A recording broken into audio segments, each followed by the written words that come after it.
ចង់និយាយតែនិយាយចេញមិនបានរឿងខ្លាំងគិតបានតែបានត្រឹម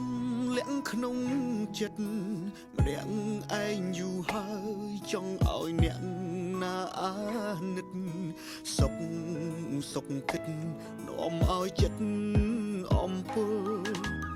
ដឹងគេមិនអាចស្រឡាញ់យើងនោះទេព្រោះមើលទៅគេរឿងក្តីស្នេហ៍មិនអាចផ្ដល់ស្រឡាញ់គេម្នាក់ឯងសែនងប់ងល់ជ្រុលហើយមានតែទ្រាំទៅ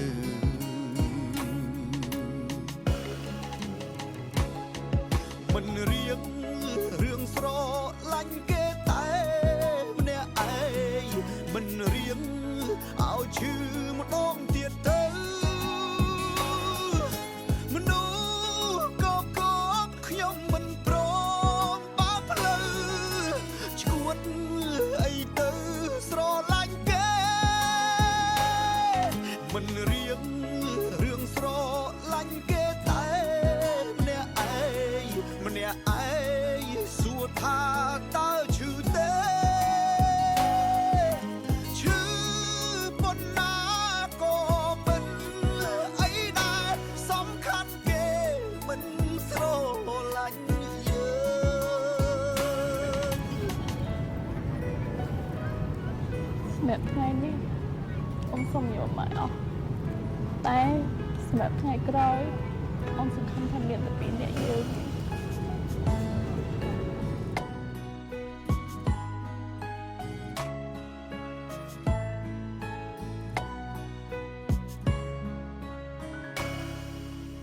ដឹង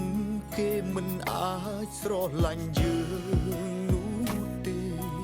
ព្រោះមើលទៅគេរឿងក្តីស្នេហ៍មិនអាចផ្ដល់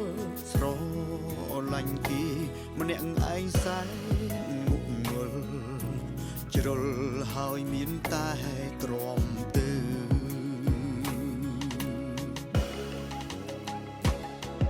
មិនរៀង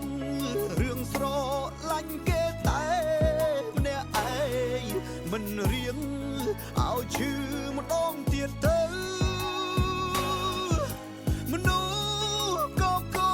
ខ្ញុំមិនព្រមបើផ្លូវឈួតអីទៅ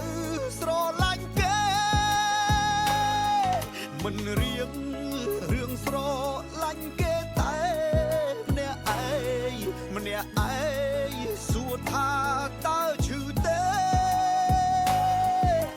ឈឺប៉ុណ្ណាក៏មិនអីដែរសំខាន់គេមិនស្រឡាញ់យើងសំខាន់គេមិនស្រឡាញ់យើង